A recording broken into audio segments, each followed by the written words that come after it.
Hello everyone, welcome back to my channel. This is Shriti from Shriti's Horror Story Collection. আশা করি আপনারা সবাই ভালো আছেন, আমিও ভালো আছি।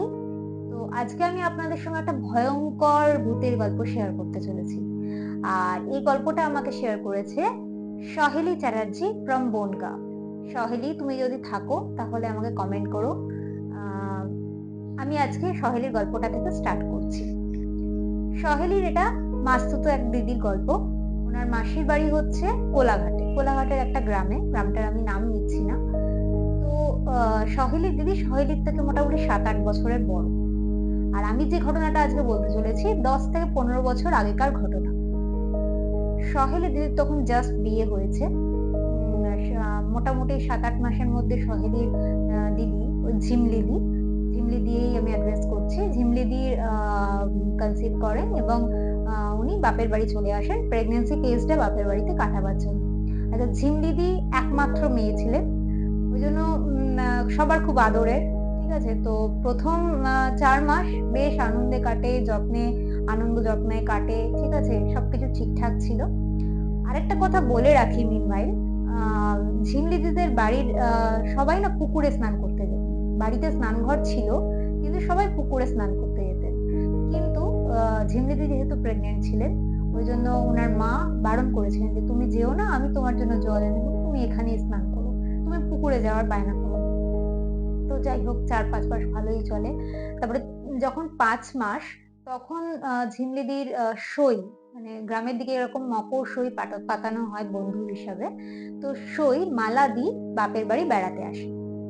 তো বাপের বাড়ি বেড়াতে আসে যখন, ঝিমলিদির সঙ্গে অনেক কথাবার্তা হয়, অনেক করে। তো ওরা মানে হঠাৎ করে ঝিমলিদি বলে চল ছোটবেলার মতো পুকুরে স্নান করবো। তো মালাদি বারণ করে, কিন্তু তারপরেও ঝিমলিদি না মানে বারবার ওর মাকেও রিকোয়েস্ট করতে থাকে যে আমাকে প্লিজ একবার যেতে দাও, একবার, আমি তো আর মানে ওই রকম শৈশব মানে খুঁজে পাবো না, প্লিজ একবার আমাকে যেতে দাও। তো লাস্টে ঝিমলিদির মা রাজি হয়ে যায় এবং বলে যে ঠিক আছে তুমি যাও, তুমি জলে নামবে না, তুমি ঘাটে বসে স্নান করতে পারো। তো পুকুরটা না ওদের বাড়ি থেকে বেশি দূরে ছিল না, জাস্ট বাড়ির পিছন দিকে ছিল। তো ওটা নিয়ে খুব একটা চিন্তা ছিল না, খালি পা পিছলে যেন না যায় সেই দিকেই লক্ষ্য যেন রাখা হয়। ওই জন্য বলেছে তুমি ঘাটে বসে স্নান করো। যাই হোক, দুপুর 12টা 12:30 সময় স্নান পান সেরে সব বাড়িতে এসছে, খাওয়া দাওয়া করেছে, সব নর্মাল।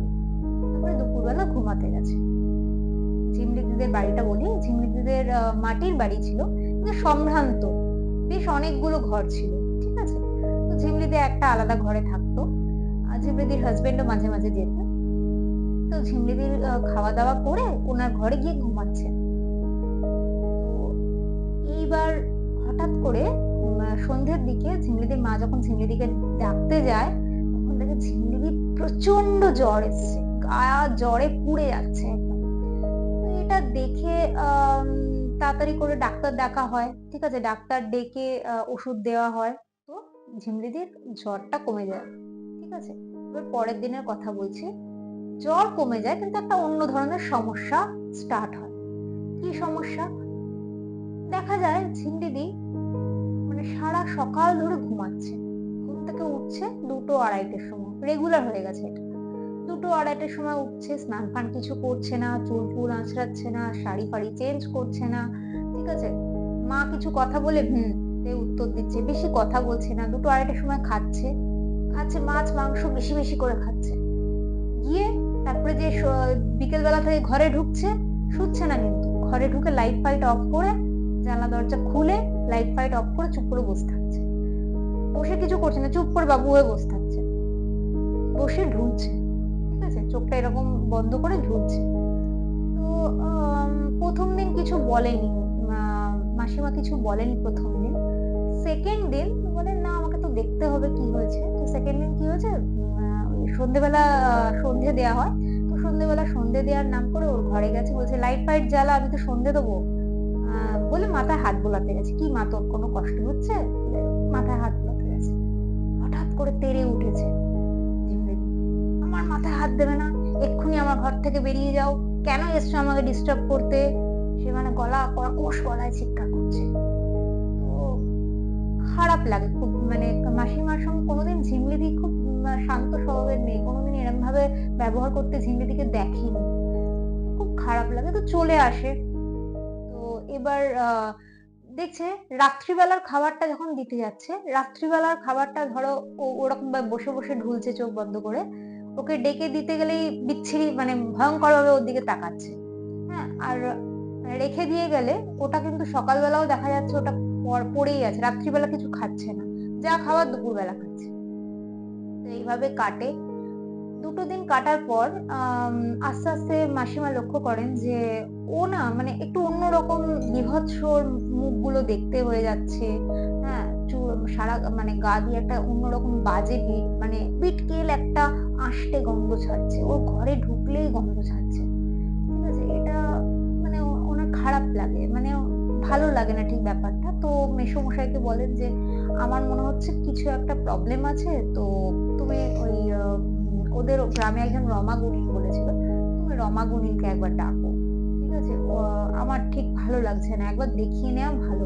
কারণ ওর যেটা হচ্ছে ওটা তো আমি ওর শরীরে কোন রকম প্রবলেম দেখছি না। কিন্তু ওর ব্যবহারটা এত খারাপ হয়ে যাচ্ছে কেন?" হ্যাঁ? তো এটা মেসোমশাইকে বলেন এবং রমা গুনিন পরের দিন আসেন বাড়িতে। এবার যখন এসছিলেন তখন মোটামুটি ওই ৩:৩০ ৪টে বিকেল বেলা। ঘরে পা দিতেই যিনি রমা গুনিন আছেন, এখনো উনি বেঁচে আছেন। এখন উনার অনেক বয়স। তো উনি এসব ব্যাপারে মানে খুবই সিদ্ধহস্ত। ঠিক আছে? তো উনি যখন ঘরে ঢোকেন, উনি গুণে বলে দেন যে, "ওর বাচ্চাটাকে আমি বাঁচাতে পারব না। বাচ্চাটাকে মেরে দিয়েছে।" এটা শুনে মাসিমার খুব মানে আ ভেঙে পড়েন মাসিমা। যে, "তোমার মেয়েকে দেখি গিয়ে।" গিয়ে দরজাটা যখন খুলেছি ঝিমলিদির ঘরে, একটা প্রেগন্যান্ট মহিলা ওই খাট থেকে ঝাঁপিয়ে ওর কাছে এসছে। এসে পুরুষালী গলায় বলছে, "কিরে আমাকে বাঁচাতে এসছিস? আমি ওকে ছাড়বো না। তুই আমাকে ভেবেছিস আমাকে তাড়াবি? আমি ওকে ছাড়বো না।" ঠিক আছে? খুব মানে এরম ভাবে বলছে।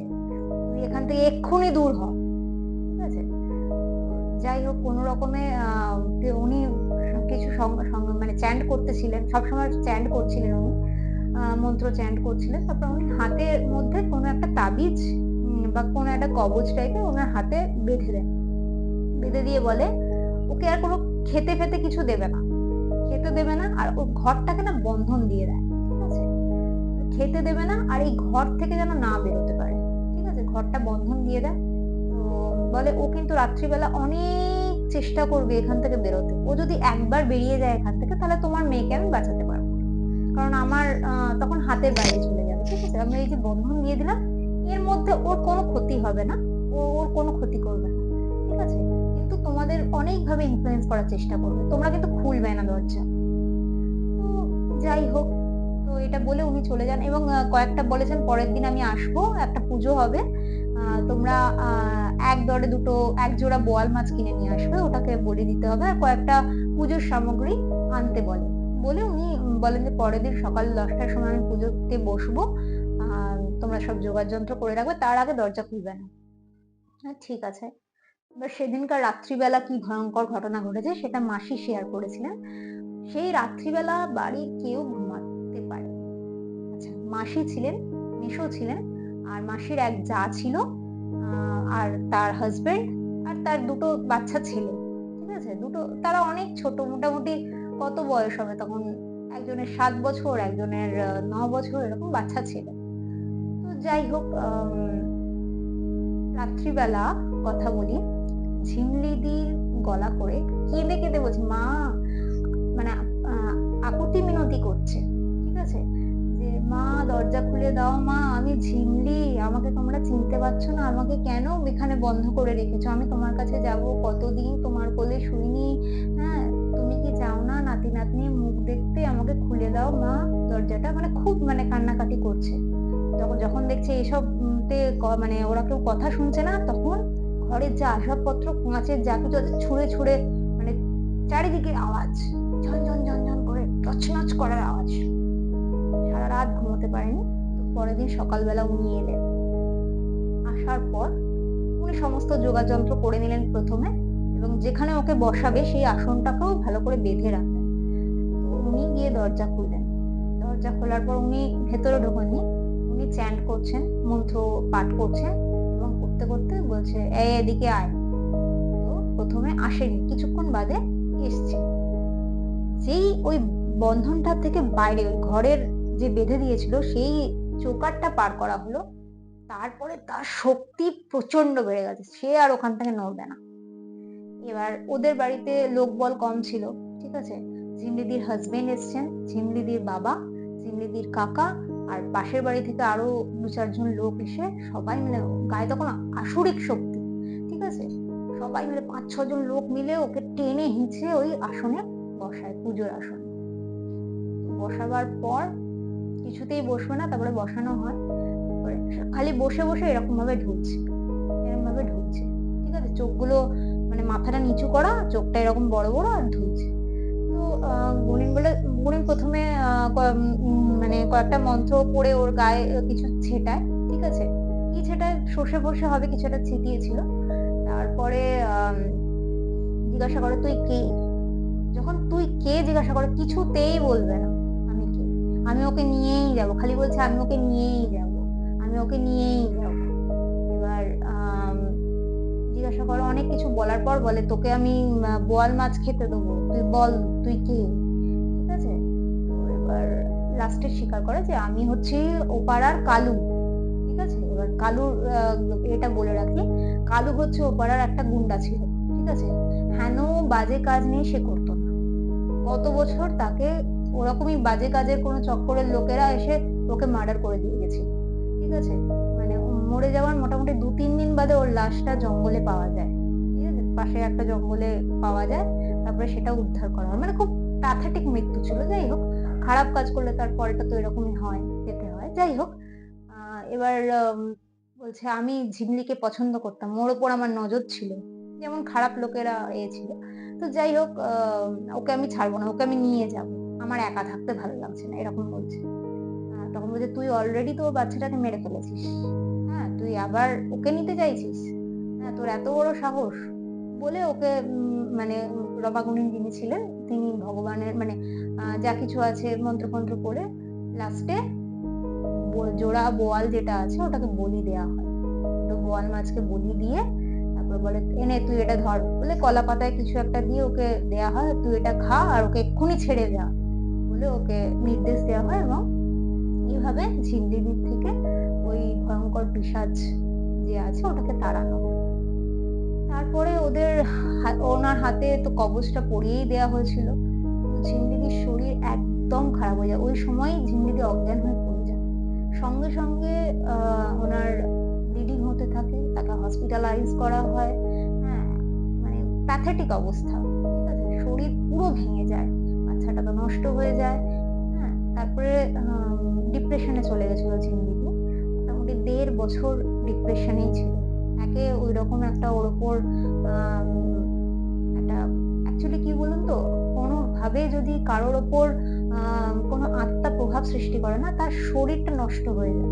তো সেরকম শরীর ঝিমলিদির নষ্ট হয়ে গেছিল। তারপরে মোটামুটি আস্তে আস্তে ওকে বলা হয় যে বিভিন্ন তীর্থস্থানে যাও তুমি, ঠিক আছে? ও বিভিন্ন জায়গায়, কালীঘাটে, ওনার বিয়ে হয়েছিল কলকাতায়, তো বিভিন্ন জায়গায় কালীঘাটে মাসে একবার করে যাও, ঠিক আছে? দক্ষিণেশ্বরে যাও, না তীর্থক্ষেত্রে ভ্রমণ করো। তারপরে ও 1.5 বছর বাদে ঝিমলিদি কনসিভ করে এবং একটা ফুটফুটে কন্যা সন্তানের জন্ম দেয়। তারপরে ঝিমলিদি মোটামুটি ভালো হয়ে যায়, সুস্থ হয়ে যায়। তো এখন ঝিমলিদিও ভালো আছে, ঝিমলিদির মেয়েও অনেক বড় হয়ে গেল।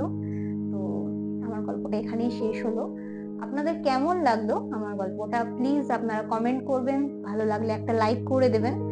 আর আমি আমার নাম্বারটা ডেসক্রিপশন বক্সে দিয়ে দেবো, তাও আমি একবার বলে দিচ্ছি। আমার নাম্বার হচ্ছে 7980093321, 7980093321। এই নাম্বারে আপনারা আমাকে হোয়াটসঅ্যাপ করতে পারেন, ভয়েস মেসেজ পাঠাতে পারেন বা লিখে পাঠাতে পারেন। আর আমাকে ফোনও করতে পারেন, যদি কিছু বলার থাকে ফোন করবেন আফটার 10, সকাল 10টার পরে। তো আমি অ্যাভেলেবেল থাকবো। নমস্কার, শুভরাত্রি, সবাই ভালো থাকবেন।